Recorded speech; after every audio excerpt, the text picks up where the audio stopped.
kept running, lungs burning, shoes pounding the cracked tarmac. The night sky pressed down, dark and moonless. In the distance, the mall glowed like a lifeboat on a black sea, its lights still on, the doors still open, a hope of some semblance of safety. He clutched his son's hand, felt the boy's trembling grip on his plastic airplane. His wife was just a step ahead, breath ragged but determined to reach those glass doors before the world caved in. They stumbled over a curb, nearly collapsing in a tangle of limbs. Adrenaline forced them onward, into the shadowy shell of the once bustling car park. Rows of vacant parking spaces stretched away under flickering overhead lamps. No rescue vehicles, no searching flashlights, only the hum of electricity that somehow still held the darkness at bay. He risked a glance behind them, half expecting to see headlights or flashing beacons of safety, but the road they'd come from was lost in shadows. Hours earlier, sirens and distant gunfire had echoed across the horizon. Now, it felt as if the whole world had gone quiet, trembling under an unseen hand. Their footsteps echoed across the polished floor as they reached the entrance. Inside, a wide corridor stretched into emptiness. The escalators were idle. Storefronts stood silent, half their shutters down, like gaping mouths unable to speak. At first, the place seemed deserted. They stood in silence, scanning the emptiness, until the quiet was shattered by the sharp wail of the toy plane clutched in his son's small hands. Whether the boy had pressed the button or it had jammed, he couldn't tell, but the result was the same. The sound tore through the eerie calm like a scream. Then, near a shuttered bakery, shapes lurched into view, ghostly in the sputtering fluorescent light. Unkempt and listless, their waxy, brittle skin stretched over hollow frames. Their faces were slack, as if they had gazed upon death and found nothing to fear. The father's stomach twisted. He grabbed his wife's arm, tried to steer her and the child away, but more of them staggered out from a side corridor, heads rolling at awkward angles as they closed in. They were drawn, inevitably, by that wailing toy. "Go!" he rasped, voice catching in his throat. He shoved his wife and son behind him, scanning for any path that might remain open. They slipped around a toppled display for mobile phones, but another cluster of the things stumbled from the opposite direction, forming a wall of infected limbs and gnashing teeth. Pale hands, bloodied fingers. No chance to think, only to run. Still, the airplane wouldn't stop screeching, its recorded whine looping like an alarm. His wife gasped as her foot slipped on a slick patch of dark gore, nearly sending her sprawling. He reached out, caught her elbow, but a grasping hand caught it too. Its nails left fresh rips in her coat, tearing fabric with a sound that made his heart jolt. More of them surged forward, too many to fight, too many to outrun. Putrefying hands tangled in her sleeve, jerking her away from him. She twisted back, eyes huge, voice cracking as she screamed his name. Her terrified expression blazed itself into his memory, before she vanished beneath a knot of rotting bodies. The boy was taken in the same instant, small arms held out, trusting, a breath and barely a whisper. "Daddy," he pleaded. But it was too late. The man could do nothing but watch as his entire world was swallowed up by the roiling wave of the dead. He froze. Instinct and terror clashed within him. Every fiber of his being screamed to push forward, to fight, to save them. But there was no way out. The horde was a mass of squirming, grasping limbs. He would die in seconds if he tried. A metal door on his right caught his eye, slightly ajar. He lunged for it, pried it open with slick, shaking hands, and half fell through the gap. Slamming it shut behind him, He heard bodies thudding against the walls and doors of the corridor, but their urgency faded as quickly as it had surged. He dragged a shelving unit and stacked boxes against the door to fortify it. Outside, the toy plane's engine roar sputtered once more, an echoing broken drone before quiet settled in its place. His fingers trembled against his face, smearing sweat across his skin. His wife's wide eyes burned into his thoughts, his son's small hand reaching, grasping for nothing. His breath came fast, shallow. A slow warmth seeped down his arm, not sweat. He blinked, pulse hammering, and tugged up his sleeve. A fresh bite marked his forearm, a crescent of torn flesh, blood welling at the edges. The wound throbbed, raw and deep. He swallowed hard. When had it happened? The chaos blurred together, grabbing hands, snapping jaws. It didn't matter, though. The damage was done. His pulse roared, drowning out every other sound. He stumbled back, sliding down the wall to the floor, the boxes at his side folding under his unsteady weight. A wave of dizziness blurred his vision. He could almost hear his wife's voice, or his son's toy plane echoing in the corridor, but it might just have been his own ragged breathing. He'd saved himself, and in doing so, he'd lost them.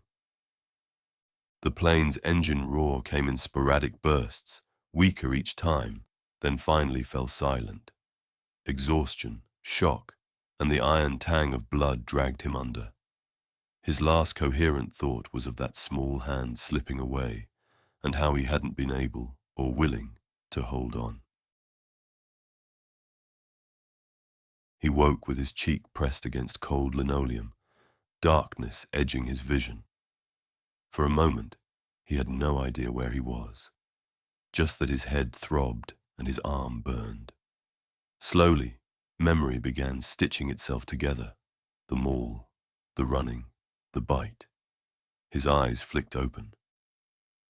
A single overhead light buzzed in the cramped storeroom, illuminating shelves of cleaning supplies and haphazard boxes.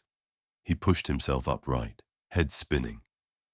The barricade he'd fashioned, shelving unit, crates, still leaned against the door, though one of the boxes had toppled in his sleep. Everything smelled of damp cardboard and something more acrid, like spilled bleach. He pressed a hand to his forehead. The skin felt clammy, his breath unsteady. He couldn't recall passing out. How long had he been unconscious? Minutes? Hours? The silence was absolute. No screams, no snarling, just a low electrical hum from lights that hadn't yet died. He almost wished they would, because the stillness unnerved him far more than the earlier chaos. For a few blessed seconds, he thought, they're alive. Maybe they got away. His wife could have pulled free, found a safe spot with their son. They were smart, fast. They would find a place to hide. He forced himself to believe it. He shuffled on his knees to the door, ignoring the dull ache that radiated from his wounded arm. The memory of jaws clamping down on him lurked in the back of his mind, but he pushed it aside. He had to check outside, had to be sure. Slowly he pressed his ear against the metal.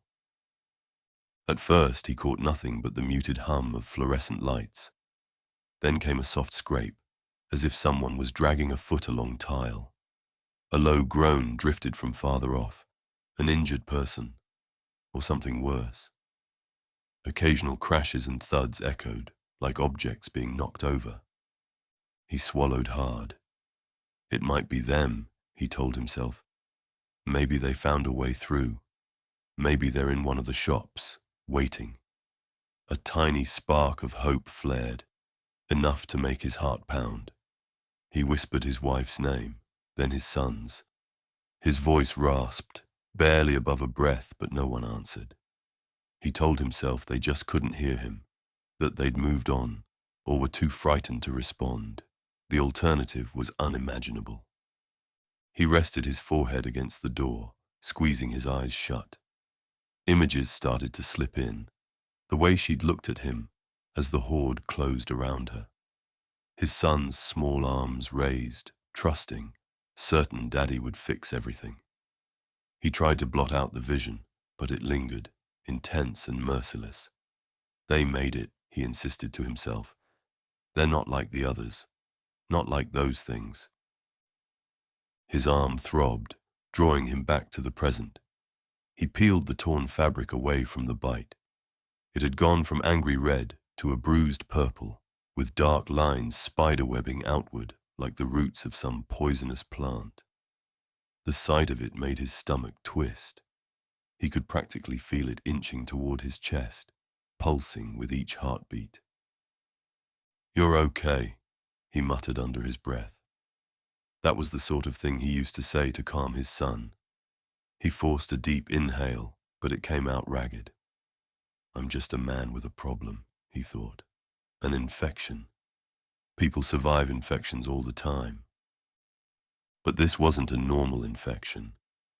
This was what turned them into those slack-jawed horrors.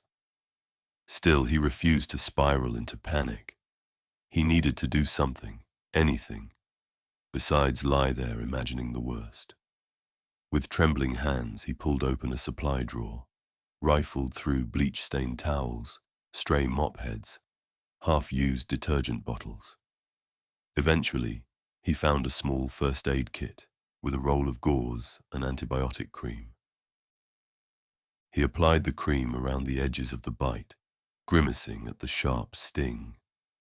Wrapping the gauze was awkward, especially with how badly his hands shook, but it offered a small semblance of control, as if bandaging it might keep the infection in check, at least until he could figure something else out.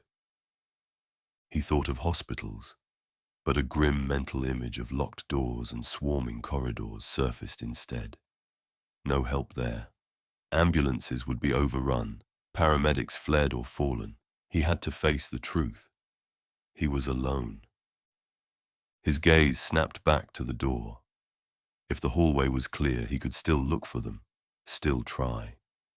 But every time the idea formed, the memory of that twisted mass of bodies rose up. The fear it conjured nearly paralyzed him. He clenched his fists.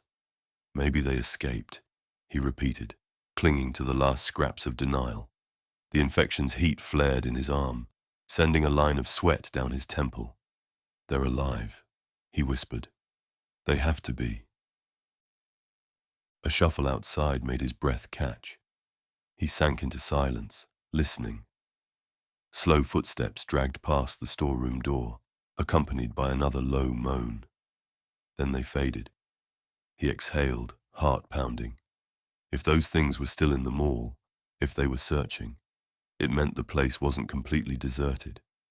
Maybe his family was still here, hiding from them too. He braced a hand against the wall to steady himself, forcing his lungs to draw in measured breaths. The edges of his vision pulsed, and for a moment he feared he might faint again. The infection was feeding on him, burning through him like a brush fire.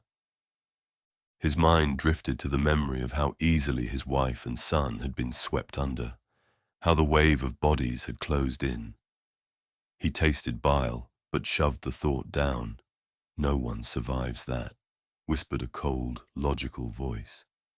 Yet he strangled that voice, refusing to let it speak. "Maybe they're out there," he told himself again. "They got away." It sounded less convincing with every repetition. His eyes burned, and he wasn't sure if it was from fever or tears. He pressed his ear to the door once more. Only that distant shuffle, the occasional bump of something being knocked over, silence otherwise. It felt like the entire mall was waiting for him to accept reality, or keep denying it. He tightened the knot of gauze around his arm and tried to steady the tremor that had taken hold of his fingers. He was a planner, always had been, and right now he needed a plan. Step 1, get out of this room. Step 2, find them, if they were still here. Step 3, figure out how to stop this infection before it turned him into one of those things. He kept his gaze on the door, shoulders set. The lines of color creeping through his veins told another story, but for now, denial gave him a fragile armor, and he would cling to it until it crumbled. He didn't know how long he'd been curled against the storeroom wall, drifting in and out of consciousness. The overhead light droned on, drawing him halfway back to his senses. His arm felt heavier than before, the bandage damp with sweat and infection. He blinked until the room stopped spinning. Outside, the distant thumps and groans continued, but he couldn't tell if they were real or just echoes in his head. He tried to remember when things had felt normal, truly normal, not this flimsy hope he kept forcing himself to believe. A single image rose to the surface, this morning in their kitchen. She was teasing him about the grey strands creeping through his beard, brushing them with the tip of her finger, smiling. His son sat at the table, tiny hands guiding a plastic airplane through the air, murmuring soft flying noises.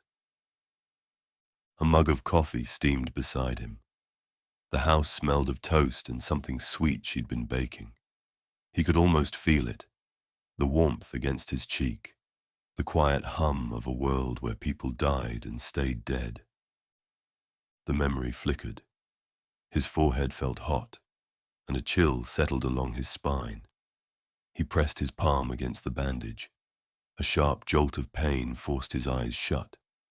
Then another memory surfaced, unbidden. The local news anchors cutting into the scheduled program, their voices tight with urgency. Stay indoors, they warned. Help is coming, they insisted. He remembered the radio echoing the same message. He and his wife had stood there in tense disbelief, volume turned low so as not to scare their son. An explosion rattled their neighborhood, distant but strong enough to make the windows tremble. Then came the screech of tires, a sharp, desperate sound that barely had time to settle before the crash. A violent, twisting collision of metal, the shriek of rubber tearing against pavement. He could still see the flames that erupted from its twisted metal carcass, a dark column of smoke curling into the sky. A tremor ran through his body, pulling him back to the cramped storeroom. His gaze landed on the door, but he felt too weak to stand.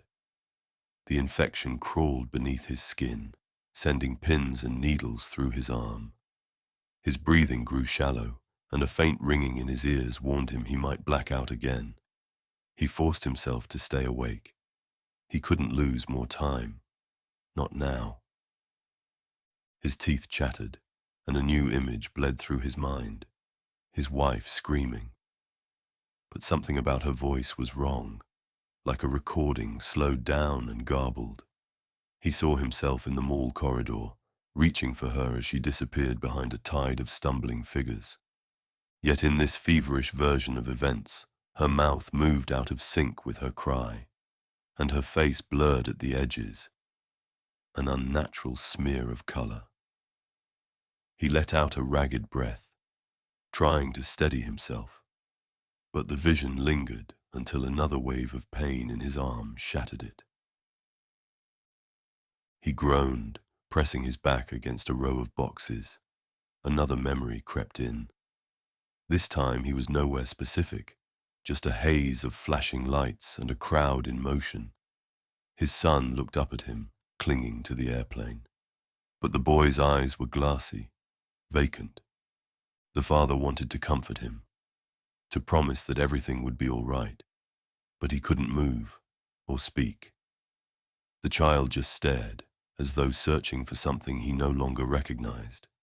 A spasm in the infected arm made him gasp and curl forward. He reached for the bandage, feeling warmth and dampness. In the flickering light, he could make out fresh spots of blood seeping through.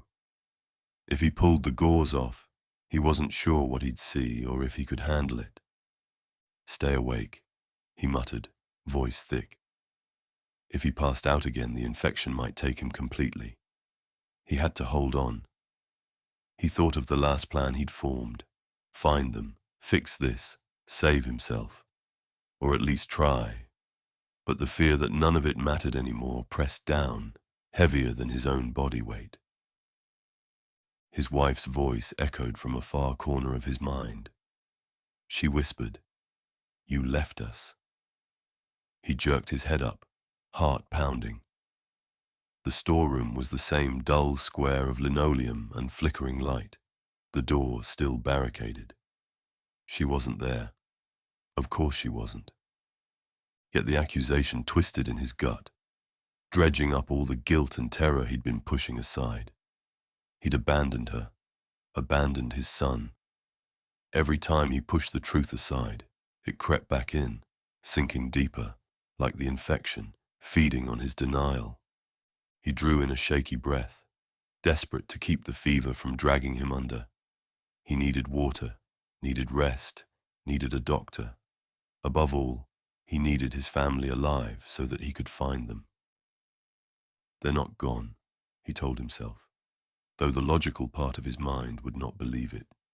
He let his head roll against the wall, eyelids heavy. The mall felt 1,000 miles away now, as distant as that morning in the kitchen. The silence hummed in his ears like a living thing. His pulse beat too fast, a constant reminder the clock was running out. No matter how loud he told himself he could still fight, that cold logic seeped in. The outbreak was brutal, sweeping through the entire town in hours. One bite was all it had taken. The father he'd been a day ago was already fading, trapped behind a mounting fever and half-real memories.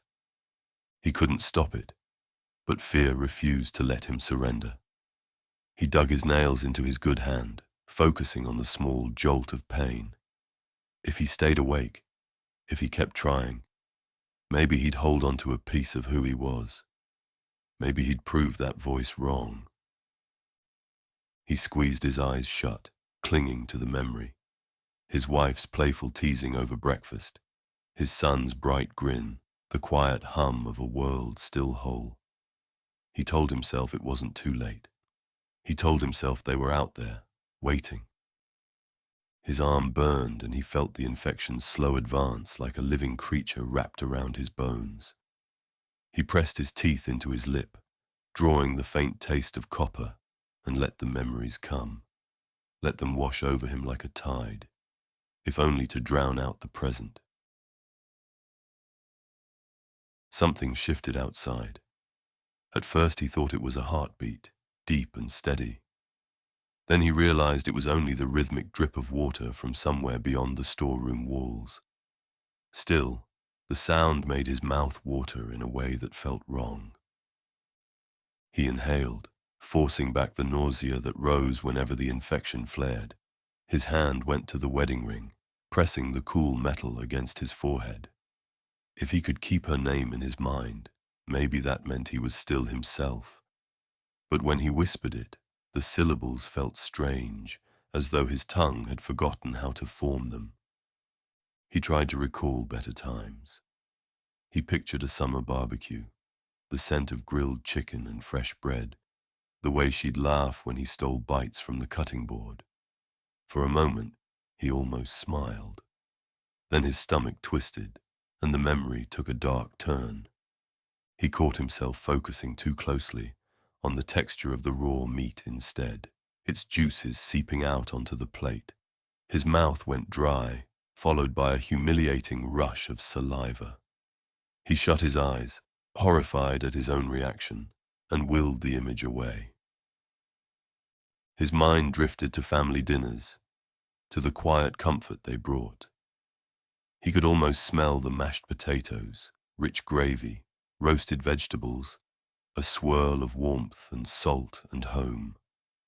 But instead of recalling the laughter at the table, the light in his son's eyes, his thoughts clung to something more primal. He wanted to taste it, all of it, right now. A pang shot through his gut, so sharp he almost doubled over. He fought it, locking his jaw until the sensation faded to a dull ache. This wasn't how a father should remember his family. But the fever continued to burn, steadily unraveling him from the inside out. He tried to focus on actual pain instead, digging his nails into his thigh, anything to distract himself. It worked for a few seconds. Then he felt the world spin. When the room came back into focus, he was lying on his side again, cheek pressed to the floor. He had no memory of falling. The overhead light hummed like a swarm of insects, and each flicker seemed to peel another layer off reality. His thoughts broke apart in fragments. He remembered holding his son's hand, how soft it felt against his calloused palm. But now a new awareness slid in. The warmth of the blood flowing just under that tender skin, the steady pulse, the supple flesh. His stomach churned and he gagged at his own mind's betrayal. Fear and hunger clashed, leaving him shaking and cold. He lost more time. When he woke again, the room seemed smaller. The rows of boxes loomed closer, casting warped shadows. He lifted his hands, blinking at them in confusion. The skin looked mottled, almost bruised. Were his nails darker, or had the poor lighting tricked him?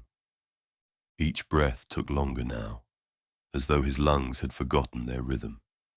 He tested his voice, tried to say something, anything, but it came out a slurred mumble. He couldn't tell if he'd attempted his wife's name or some half-formed plea to the void. A tiny part of him screamed to fight this, to crawl into the hallway and keep searching. But he couldn't remember why it mattered so much. The memory flickered. There was someone he loved, someone he had to save. Yet the details slipped away, replaced by a raw craving. The hunger wasn't just in his stomach now. It was in his veins, each heartbeat an urge to find something warm and alive. He managed to sit up, bracing his back against a shelf. The reflection in the metal told him enough. Bloodshot eyes, a slackness around his mouth that he didn't recognize. He willed himself to speak, but all that came out was a low, guttural noise. Panic flared. He tried again, forcing his tongue to shape words. This time was worse, just a jumble of breath and faint growls. A wave of dizziness washed over him, and he clenched his fists in silent fury at his own failing body. His gaze caught on a shape near the door, small, brightly colored. A toy airplane. Relief and grief rushed through him all at once. He needed to hold it, to remember. He dragged himself forward, arm outstretched, the pain beneath the bandage flaring with each movement. For one agonizing moment, he thought he had reached something, someone. He let out a shaky exhale, brushing his fingertips against the plastic nose of the toy. But his hands swept through nothing. The plane wasn't there. It was only another feverish hallucination. A strangled sound escaped his throat, half sob, half snarl. He stared at his trembling fingers, splayed across the empty floor. In that instant of terrible clarity, he understood the truth. He was losing himself. The infection had burrowed too deep, shaping his desires, muting his memories. He could no longer recall his wife's face or his son's laughter. Even their names felt foreign, slipping through his mind like water through cracked hands. All he had left was a gnawing, relentless need. He collapsed onto his side, eyes wide and unseeing, breath coming in low, ragged intervals. The wedding ring still clung to his finger, but it meant nothing if he couldn't remember the person who'd placed it there. He tried one last time to speak her name, to anchor himself in who he was, but the word wouldn't form. A wave of hunger rolled through him, blotting out even that desperate effort. For a final time, he let the darkness wash over him, carrying away the last vestiges of the man he'd been. He lay there for a long time, though he couldn't say how he knew that. Time itself felt distant, muffled like sound trapped behind thick glass. If he had once felt pain, it was gone now, or transformed into something else. There was no sense of self, no anchor to past or future. Only a slow pulse in his veins and a dull awareness of being trapped in a body that could still move, if it wanted to. At some point, the overhead light flickered. He stared at it without blinking, not comprehending the significance. The barricaded door loomed on the far side of the storeroom, but the sight stirred nothing. It was simply there, meaningless as the walls or the floor. He didn't know why he was in this place. He didn't recall stepping through that door or barricading it. He didn't remember making any choice at all. In the distance, something whined, a tinny, looping sound that rose and fell in a mechanical cycle. He turned his head toward it, but the noise registered only as an irritant. A part of him wanted it to stop. Another part simply didn't care. What was it? He had no name for it, no reason to wonder. He heard it the way he heard the slow drip of water or the static buzz of the lights. Everything around him was just sound and shape, lacking meaning. He let his gaze drift across the shelves of boxes, the scattered cleaning supplies, all those angles and colors. Nothing stirred in him. He might once have found purpose in these objects. Now they were as empty as the walls, just shapes in a silent tableau. The ring on his finger gleamed under the fluorescent light, but even that didn't stir a memory. Its weight felt familiar, but the reason for wearing it was lost. He noticed it only because it caught his eye, then promptly forgot about it. The drip outside continued, and his mouth hung open, a slow breath rasping in and out of lungs that worked by habit alone. He felt a pull, a low rumble deep in his gut, not quite pain, not exactly desire, but something in between. It guided him in the same way a plant turns toward the sun, simple and unthinking. He grunted, a guttural sound that echoed off the linoleum floor. He pushed himself upright with clumsy limbs. The door stood across from him, and the faint noise of that whining toy seeped through the cracks. He lacked the words to label what he heard, but something in him recognized the promise it held. Warmth, movement, sustenance. The door was an obstacle, yes, but not one he feared. Fear was too complex a notion for this state. Fear required a sense of loss or danger, and he no longer held such concepts. He rose, swaying a little, then let his feet shuffle forward. His muscles obeyed in a slow, awkward dance. The barricade he'd once built didn't matter. He pressed against it without memory or hesitation. Wood and metal squeaked, boxes scraping tile. Soon the door would open, because that was what his body needed to happen.